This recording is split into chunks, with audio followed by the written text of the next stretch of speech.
Hello children, let's continue chapter 1, 5th standard, reproduction and plants.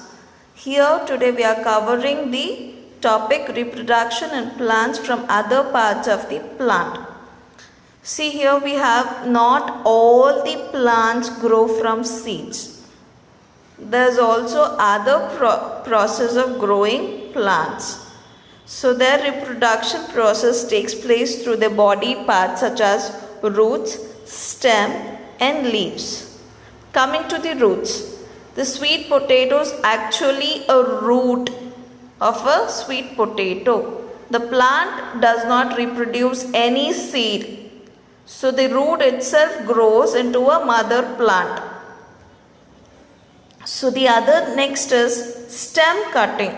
You have seen rose we can bring from a neighbor house and we can plant a rose plant using a stem cutting, the same as the potatoes. You have seen eyes on the potatoes, you have seen small growths on the potatoes, so which grows into an individual plant. Here you can see an onion plant. You just keep an onion in the mud and it starts growing.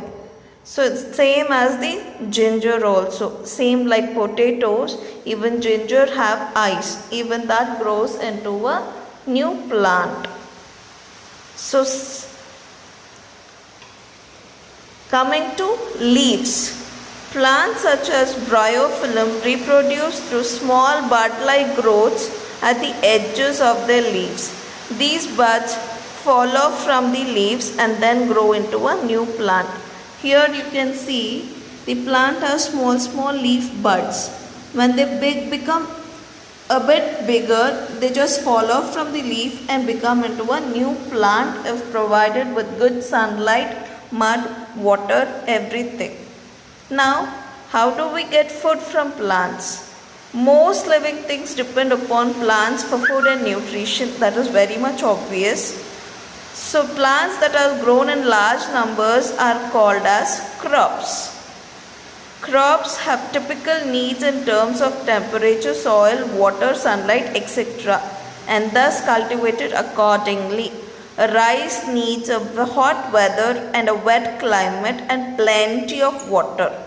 It is grown in rainy season. It also needs clayey soil that can hold more water. These crops are grown in winter. Wheat and certain vegetables like beans, cauliflower and carrot need cool climate.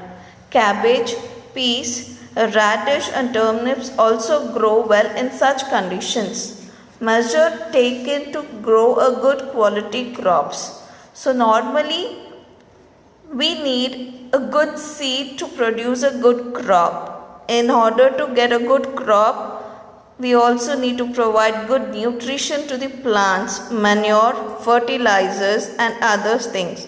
Much important is the unwanted plant. We should remove these weeds regularly so that the crops can grow properly. Crops should be watered properly.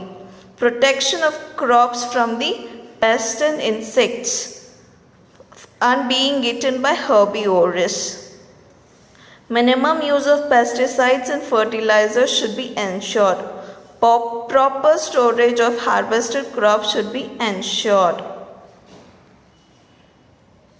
So in this lesson, we shall revise what have we learned until now.